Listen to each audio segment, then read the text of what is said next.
Dear friends, स्वागत है आप सभी का हमारे चैनल इनर ब्लिस संघा पर।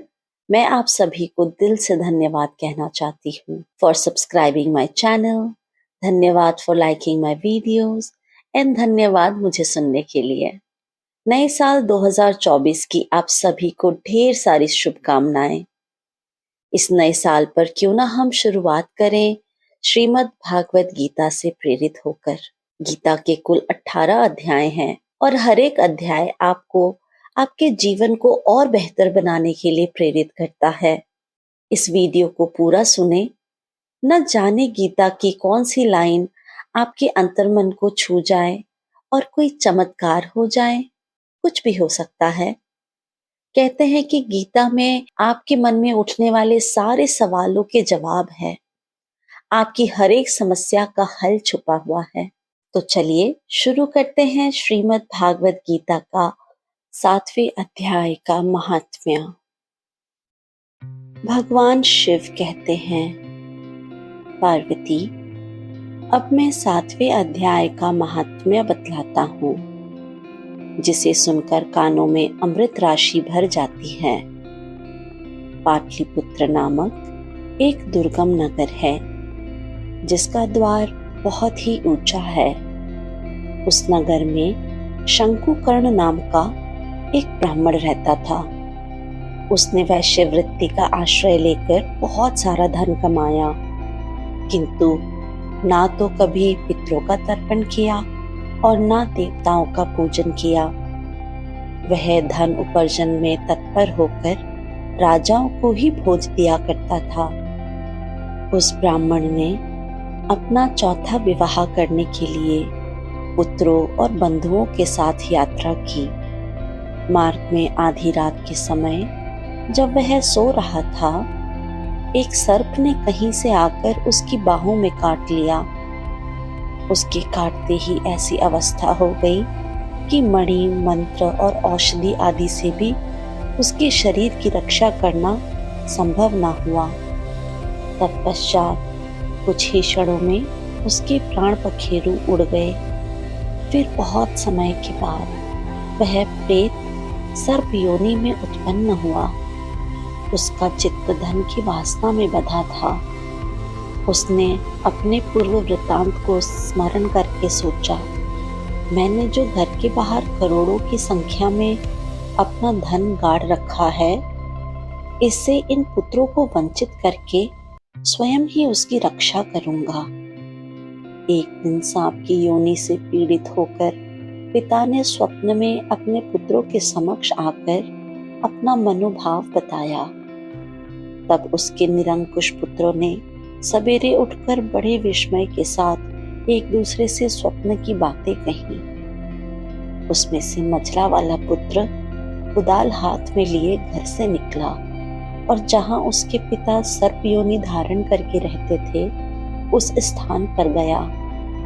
यद्यपि उसे धन के स्थान का ठीक ठीक पता नहीं था, तो भी उसने चिन्हों से उसका ठीक निश्चय कर लिया और लोभ बुद्धि से वहां पहुंचकर बाबी को खोदना आरंभ किया। तब उस बाबी से एक बड़ा भयानक सांप प्रकट हुआ और बोला, ओ मूढ़, तू कौन है? किस लिए आया है? क्यों बिल खोद रहा है? अथवा किसने तुझे भेजा है? ये सारी बातें मेरे सामने बता। पुत्र बोला, मैं आपका पुत्र हूँ। मेरा नाम शिव है। मैं रात्रि में देखे हुए स्वप्न से विस्मित होकर यहाँ स्वर्ण लेने के कौतूहल से आया हूँ। पुत्र की यह वाणी सुनकर वह सांप हंसता हुआ उच्च स्वर से इस प्रकार स्पष्ट वचन बोला, यदि तू मेरा पुत्र है तो मुझे शीघ्र ही इस बंधन से मुक्त कर। मैं पूर्व जन्म के गाड़े हुए धन के लिए ही सर्प योनि में उत्पन्न हुआ हूँ। पुत्र ने पूछा, पिताजी, आपकी मुक्ति कैसे होगी? इसका उपाय मुझे बताइए, क्योंकि मैं इस रात में सब लोगों को छोड़कर आपके पास आया हूँ। पिता ने कहा, सुनो, गीता के अमृतमय सप्तम अध्याय को छोड़कर मुझे मुक्त करने में तीर्थ, दान, तप और यज्ञ भी सर्वदा समर्थ नहीं है। केवल गीता का 7वां अध्याय ही प्राणियों को जरा, मृत्यु आदि दुखों को दूर करने वाला है। पुत्र, मेरे श्राद्ध के दिन सप्तम अध्याय का पाठ करने वाले ब्राह्मणों को श्रद्धा पूर्वक भोजन कराओ। इससे निसंदेह मेरी मुक्ति हो जाएगी। वत्स, अपनी शक्ति के अनुसार पूर्ण श्रद्धा के साथ वेद विद्या में प्रवीण अन्य ब्राह्मणों को भी भोजन कराना। सर्प योनि में पड़े हुए पिता के यह वचन सुनकर सभी पुत्रों ने उसकी आज्ञा के अनुसार तथा उससे भी अधिक किया। तब शंकुकर्ण ने अपने सर्प शरीर को त्याग कर दिव्य देह धारण किया और सारा धन पुत्रों के अधीन कर दिया। पिता ने करोड़ों की संख्या में जो धन बांट कर दिया था, उससे वे सदाचारी पुत्र बहुत प्रसन्न हुए। उनकी बुद्धि धर्म में लगी हुई थी, इसीलिए उन्होंने बावली, कुआं, पोखरा, यज्ञ तथा देव मंदिर के लिए उस धन का उपयोग किया और अन्नशाला भी बनवाई। तत्पश्चात 7वें अध्याय का सदा जप करते हुए उन्होंने मोक्ष प्राप्त किया। पार्वती, यह तुम्हें 7वें अध्याय का महात्मा बताया गया है, जिसके श्रवण मात्र से मानव सब पातकों से मुक्त हो जाता है। ओम श्री परमात्मने नमः। श्रीमद् भागवत गीता का 7वां अध्याय, ज्ञान विज्ञान योग। श्री कृष्ण भगवान बोले, हे पार्थ, तू मेरे में अनन्य प्रेम से आसक्त हुए मन वाला और अनन्य भाव से मेरे परायण होकर योग में लगा हुआ मुझको संपूर्ण विभूति, बल, ऐश्वर्य आदि गुणों से युक्त सबका आत्म रूप जिस प्रकार संशय रहित जानेगा, उसको सुन। मैं तेरे लिए इस रहस्य सहित तत्व ज्ञान को संपूर्णता से कहूंगा, जिसको जानकर संसार में फिर और कुछ भी जानने योग्य शेष नहीं रहता है।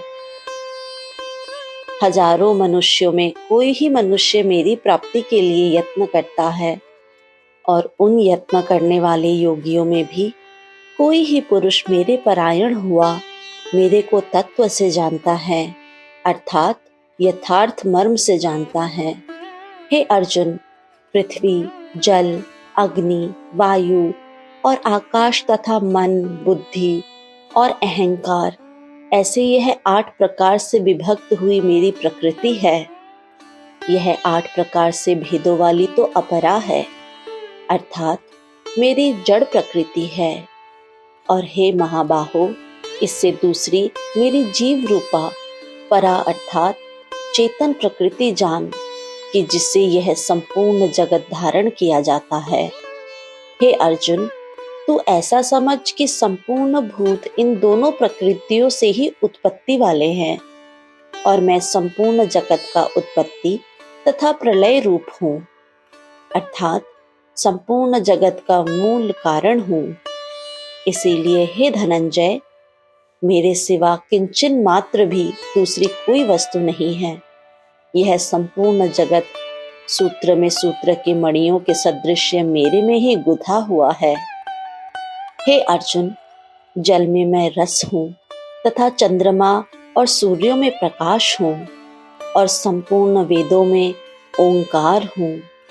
आकाश में शब्द हूँ और पुरुषों में पुरुषत्व हूँ। पृथ्वी में पवित्र गंध और अग्नि में तेज हूँ, और संपूर्ण भूतों में उनका जीवन हूँ, अर्थात जिसमें वे जीते हैं वह मैं हूँ, और तपस्वियों में मैं तप हूँ। हे अर्जुन, तू संपूर्ण भूतों का सनातन कारण मेरे को ही जान।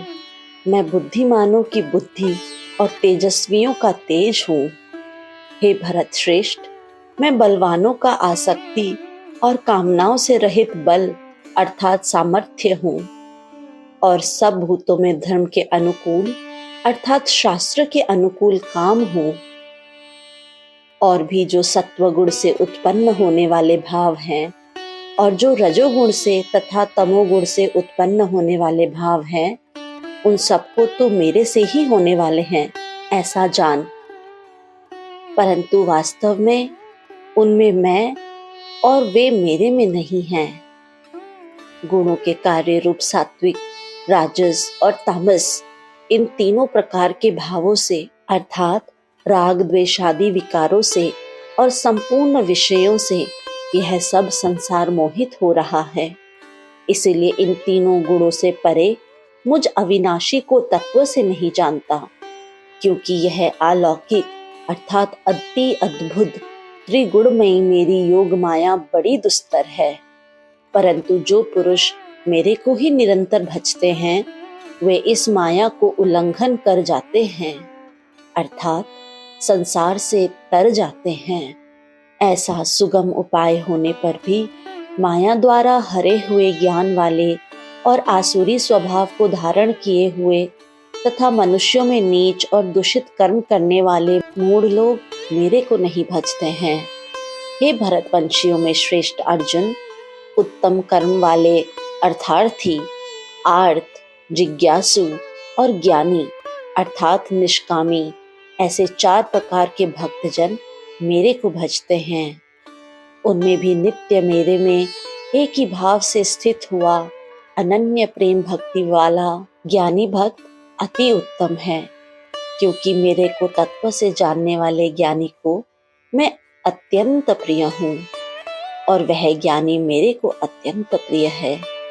यद्यपि यह सभी उदार हैं, अर्थात श्रद्धा सहित मेरे भजन के लिए समय लगाने वाले होने से उत्तम हैं, परंतु ज्ञानी तो साक्षात मेरा स्वरूप ही है, ऐसा मेरा मत है, क्योंकि वह स्थिर बुद्धि ज्ञानी भक्त अति उत्तम गति स्वरूप मेरे में ही अच्छी प्रकार स्थित है, जो बहुत जन्मों के अंत के जन्म में तत्व ज्ञान को प्राप्त हुआ ज्ञानी सब कुछ वासुदेव ही है, अर्थात वासुदेव के सिवा अन्य कुछ है ही नहीं।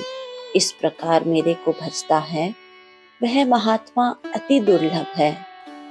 हे अर्जुन, जो विषयासक्त पुरुष हैं, वे तो अपने स्वभाव से प्रेरे हैं तथा उन भोगों की कामना द्वारा ज्ञान से भ्रष्ट हुए उस नियम को धारण करके, अर्थात जिस देवता की पूजा के लिए जो नियम लोक में प्रसिद्ध हैं, उस नियम को धारण करके अन्य देवताओं को भजते हैं अर्थात पूजते हैं।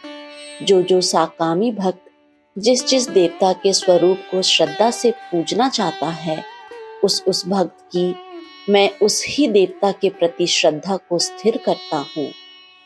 वह पुरुष उस श्रद्धा से युक्त हुआ उस देवता के पूजन की चेष्टा करता है और उस देवता से मेरे द्वारा ही विधान किए हुए उन इच्छित भोगों को निसंदेह प्राप्त होता है, परंतु कुछ अल्प बुद्धि वालों का वह फल नाशवान है तथा वे देवताओं को पूजने वाले देवताओं को प्राप्त होते हैं और मेरे भक्त चाहे जैसे भी भजें, शेष में वे मेरे को ही प्राप्त होते हैं। ऐसा होने पर भी जब मनुष्य मेरा भजन नहीं करते, इसका कारण यह है कि बुद्धिहीन पुरुष मेरे अनुत्तम अर्थात जिसमें उत्तम और कुछ भी नहीं, ऐसे अविनाशी परम भाव को अर्थात अजन्मा अविनाशी हुआ भी अपनी माया से प्रकट होता हूँ, ऐसे प्रभाव को तत्व से न जानते हुए मन इंद्रियों से परे मुझ सच्चिदानंद घन परमात्मा को मनुष्यों की भांति जन्म कर व्यक्ति भाव को प्राप्त हुआ मानते हैं। अपनी योग माया से छिपा हुआ मैं सबके प्रत्यक्ष नहीं होता हूँ, इसीलिए यह अज्ञानी मनुष्य मुझ जन्म रहित अविनाशी परमात्मा को तत्व से नहीं जानता है, अर्थात मेरे को जन्म लेने वाला और मरने वाला समझता है। हे अर्जुन, पूर्व में व्यतीत हुए और वर्तमान में स्थित तथा आगे होने वाले सब भूतों को मैं जानता हूँ, परंतु मेरे को कोई भी श्रद्धा भक्ति रहित पुरुष नहीं जानता। क्योंकि हे भरतवंशी अर्जुन, संसार में इच्छा और द्वेष से उत्पन्न हुए सुख दुख आदि द्वंद्व रूप मोह से संपूर्ण प्राणी अति अज्ञानता को प्राप्त हो रहे हैं, परंतु निष्काम भाव से श्रेष्ठ कर्मों का आचरण करने वाले जिन पुरुषों का पाप नष्ट हो गया है, वे राग द्वेषादि द्वंद्व रूप मोह से मुक्त हुए और दृढ़ निश्चय वाले पुरुष मेरे को सब प्रकार से भजते हैं।